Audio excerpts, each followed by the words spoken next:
우리 함께 사도신경으로 신앙 고백하시겠습니다. 나는 전능하신 아버지 하나님 천지의 창조주를 믿습니다. 나는 그의 유일하신 아들 우리 주 예수 그리스도를 믿습니다.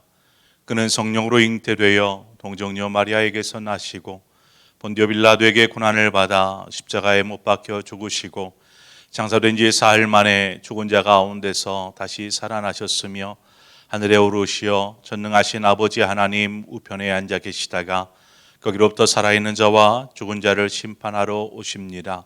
나는 성령을 믿으며 거룩한 공교회와 성도의 교제와 죄를 용서받는 것과 몸의 부활과 영생을 믿습니다. 아멘. 우리 함께 찬송가 204장 주의 말씀 듣고서 준행하는 자는 찬송가 204장을 우리 함께 찬송하겠습니다.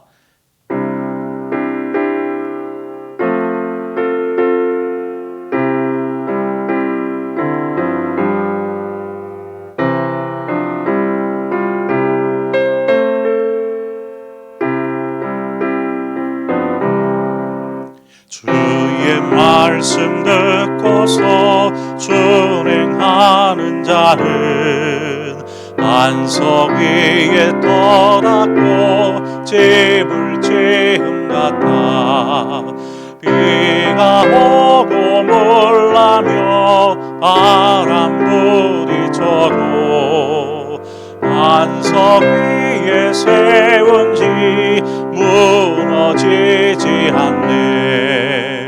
잘 짓고 잘 짓세 우리 집 잘 짓세 만세 반석 위에다 우리 집 잘 짓세 주의 말씀 듣고도 행치 않는 자는 모래 위에 떠났고 짚을 지음 같아 비가 오고 몰라며 바람 부딪힐 때 모래 위에 세운 지 그게 무너지네.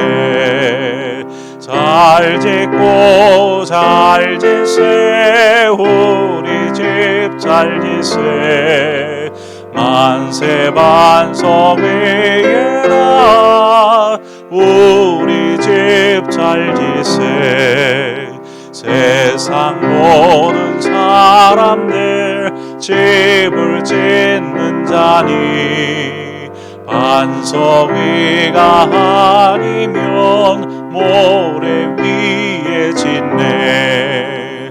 우리 구주 오셔서 지은 상을 줄 때 세운 공로 따라서 영영상 벌 주리. 잘 짓고 잘 짓세 우리 집 잘 짓세 만세 반석 위에다 우리 집 잘 짓세. 아멘. 하나님 말씀 보겠습니다.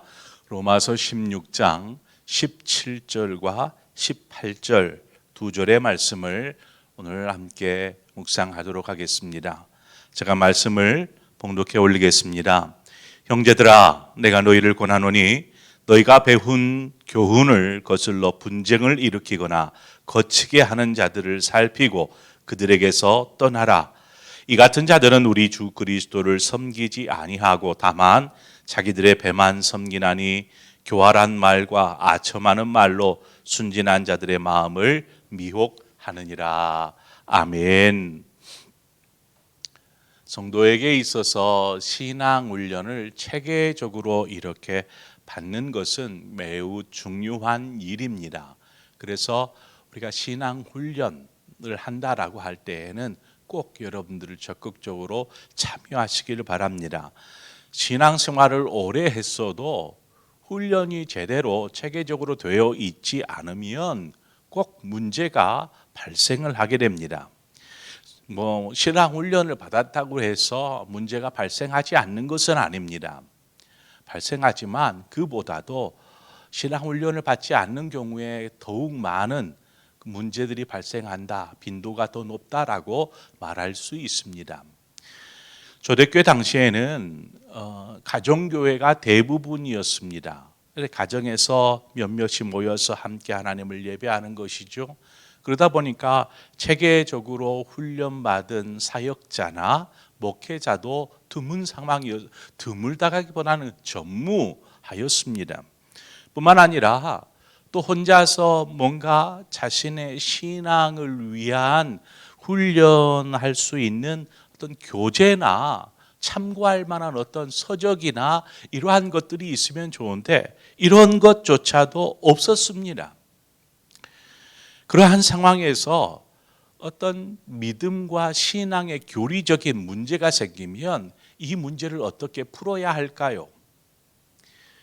아무런 어떤 도움을 줄 수 있는 사람도 없고 그런다고 서적도 없고 하다 보니까 문제가 뭐냐면 목소리 큰 사람 혹은 설득력이 있거나 자기 주장이 강한 사람의 말에 쏠려가는 것입니다. 오히려 지금보다 초대교회 당시에가 더 많은 이단들과 거짓 교사들이 있었음을 우리는 보게 됩니다. 우리 자신을 한번 돌아보죠. 우리 스스로를 좀 돌아보고 나는 신앙생활을 잘 훈련받았다라고 생각하는가? 정말 훈련을 잘 받았다라고 생각하는가? 오늘날 이단이 아닌 이상 어떤 교리적인 문제로 교회가 큰 분란을 또 어려움을 겪게 되는 경우는 그다지 많지 않습니다. 거의 드물다고 할 수 있습니다. 교리적인 문제로 교회가 분란되어지지는 않습니다. 반면에 개인의 신앙생활을 어떻게 하느냐의 문제, 이 문제로 인해서 교회는 어려움을 겪습니다. 신앙생활을 어떻게 하느냐. 복음의 문제와는 관련 없이 신앙생활 하는데 일어나는 문제는 신앙 성숙과 연관이 되어 있습니다. 복음의 여러분 말씀을 듣다가 말씀 속에서 어떤 찔림이 있을 수 있습니다. 말씀을 듣다가 꼭 이렇게 가슴 깊이 찔려오는 말씀. 그런데 그러한 말씀을 결국 거부하지 마시기 바랍니다. 성도들이 종종 설교를 듣다가 말씀 속에서 지금 나에게 하시는 말씀 이처럼 들린다 라고 말을 하는 경우들을 종종 듣게 됩니다. 이것은 매우 유익하고 좋은 현상이라고 할 수 있습니다. 그런데 말씀 하나님께서 자신에게 들려주는 말씀으로 인하여서 자신이 긍정적으로 반응하든지 아니면 인상을 찌푸리게 되든지 상관없이 그러한 말씀이 들렸다. 곧 레마의 말씀이 자신에게 들려왔다라는 것이 중요한 것입니다. 그런데 하나님께서 자신에게 하신 말씀에 대하여서 이제 그 다음 반응이 필요하지 않겠어요? 우리의 반응. 하나님이 지금 나에게 말씀하시는 것 같아. 왜 목사님의 말씀이 나에게 하는 말처럼 들릴까? 이렇게 반응되어질 때에 그 다음 우리의 반응입니다. 어떻습니까? 여러분은 어떻게 반응한가요? 겸허하게 그 말씀을 받아들이십니까? 그리고 그것을 순종으로 자신의 삶을 바꾸어 가고 변화시켜 가고 있습니까? 여러분, 이 때에 참 중요한데 사탄은 우리의 마음 가운데에 그러한 말이 들리면 긍정적이다라면 상관이 없지만 인상을 찌푸리게 한다거나 이러한 때에는 거부감을 조장합니다. 또한 사탄은 그러한 말을 들었을 때에 반항하게 됩니다. 거부하면서 반항심을 우리 안에 불러일으키죠.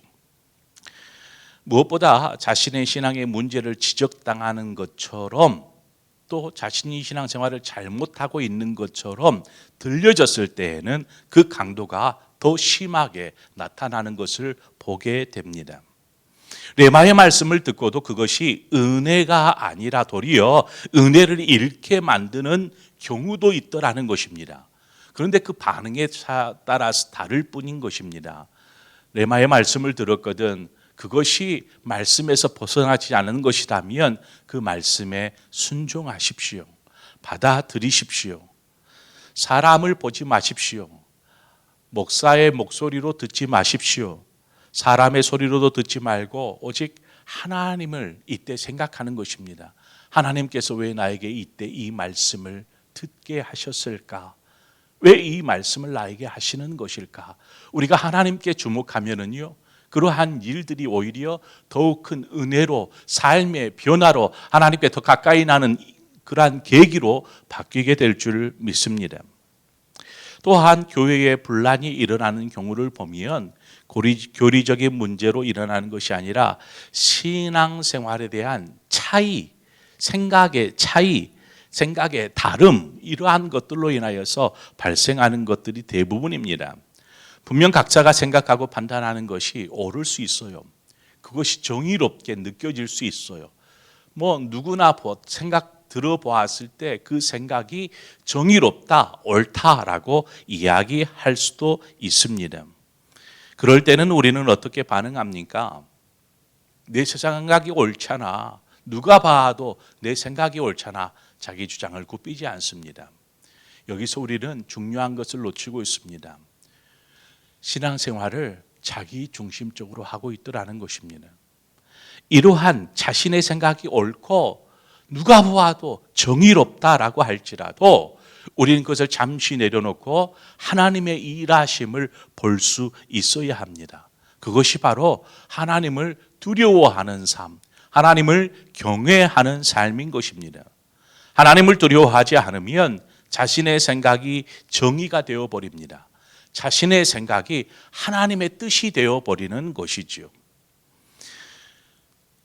여러분, 그리고 그러한 생각을 하는 사람들이 함께 또 세력을 이루게 되고 결국 교회의 분란으로 이끌어지게 됩니다. 자신의 생각이 옳을지라도 하나님을 경외하는 사람은 하나님을 바라보는 것입니다. 그것이 신앙이 성숙한 사람입니다. 하나님을 바라보는 사람. 이때 하나님께서 어떻게 일하실까? 오늘 18절에 보니까 이 같은 자들은 우리 주 그리스도를 섬기지 아니하고 다만 자기들의 배만 섬기나니 교활한 말과 아첨하는 말로 순진한 자들의 마음을 미혹하느니라 말씀합니다. 이 말씀은 분명히 이단들과 거짓 교사들을 향한 말씀입니다. 하지만 이 말씀이 성숙하지 못한 신앙을 소유한 사람들에게도 충분히 적용되어지는 내용이라 말할 수 있습니다. 여러분, 왜 이 땅에 이단이 없어지지 않은 걸까요? 초대교회에도 이단들이 많이 있었잖아요. 그런데 2000년이 지난 지금도 여전히 이단들이 들끓고 있습니다. 왜 이단이 없어지지 않는 걸까요? 교회를 계속해서 위협하는데, 자, 그렇다면 하나님께서 2000년 동안 일하시고 계시지 않은 것입니까? 하나님께서 이단들을 지금 허용하고 용납하고 그래라 라고 내버려 두신 것입니까? 그렇지 않습니다. 성도들 스스로 주의하여야 하죠. 이단들로부터 주의하여야 할 뿐만 아니라 이러한 사람들을 멀리 해야 합니다. 어떤 경우가 생기냐면 하나님의 말씀보다 자신의 생각과 자신의 판단을 더 중요하게 생각하는 사람, 여러분, 그러한 사람은 멀리 하십시오. 불평과 불만으로 분쟁을 조작하는 사람, 이러한 사람으로부터 떠나십시오. 괜찮다라는 이유로 죄에 빠지게 하는 사람들로부터 멀어지십시오. 결코 여러분의 신앙에 결코 도움이 되지 않습니다. 반면에 오히려 하나님을 경외하십시오. 하나님을 바라보십시오. 하나님이 이때에 어떻게 일하시고 싶으십니까? 하나님의 뜻이 무엇입니까? 이렇게 하나님을 신뢰하며 나아가는 사람, 바로 그 사람이 신앙이 성숙한 사람입니다. 자신의 생각이 옳다고, 주장이 정의롭다고 누가 보아도 그럴지라도 우리는 하나님을 경외하는 삶을 살아야 하는 것입니다. 이단과 거짓 교사들이 초대교회 로마 교회에 많은 분란을 일으켰을지라도 그보다 오늘날 교회를 분란을 일으키고 말썽을 피우며 문제를 일으키는 경우들은 대부분 다 이러한 경우들인 것을 보게 됩니다. 그래서 우리 스스로 내가 정말 하나님을 바라보고 있는가? 하나님을 경외하고 있는가? 하나님의 영광을 위해서 지금 생각하고 판단하고 결정하고 그렇게 나아가고 있는가? 이것을 한번 생각해 본다라면 우리의 하나님의 교회는 더욱 아름다운 교회로 거듭나게 될 것입니다. 오늘 하루를 시작하면서 사람들과의 관계에서도 아름다운 관계를 세워가십시오. 바로 이 마음이 있으면 신앙뿐만 아니라 여러분들의 삶의 관계의 문제에서조차도 아름다운 선한 것들이 드러나게 될 것입니다. 아무쪼록 오늘 하루의 삶을 통해서 하나님의 영광이 되시는 우리 상봉의 모든 성도들의 삶이 되어지기를 주님의 이름으로 축원드립니다. 우리 함께 기도하겠습니다. 좋으신 아버지 하나님, 은혜를 감사합니다. 우리의 삶 가운데, 신앙 가운데 조금 다를 수 있고 생각이 다를 수 있고 이러한 다름들을 인정하면서 서로를 이해할 수 있는 마음, 사랑할 수 있는 마음들을 주시고 무엇보다도 우리가 사람의 생각, 자신의 생각이 옳고 정의롭고 또 바르다라고 판단될지라도 하나님을 경외하는 사람으로서 하나님이 무엇을 원하시는지 하나님의 뜻을 묻고 나아가는 그러한 우리 성도들이 되게 하시고 모두가 하나님 그렇게 믿음 안에 선한 믿음의 걸음을 내딛으며 그렇게 삶의 자리에서 또 신앙생활하는 가운데 머무르게 하여 주옵소서. 항상 주님과 동행하는 복된 한 날이 되어지길 원하오며 예수 그리스도의 이름으로 기도하옵나이다. 아멘. 하늘에 계신 우리 아버지, 아버지의 이름을 거룩하게 하시며 아버지의 나라가 오게 하시며 아버지의 뜻이 하늘에서와 같이 땅에서도 이루어지게 하소서. 오늘 우리에게 일용할 양식을 주시고 우리가 우리에게 잘못한 사람을 용서하여 준 것 같이 우리 죄를 용서하여 주시고 우리를 시험에 빠지지 않게 하시고 악에서 구하소서. 나라와 권능과 영광이 영원히 아버지의 것입니다. 아멘.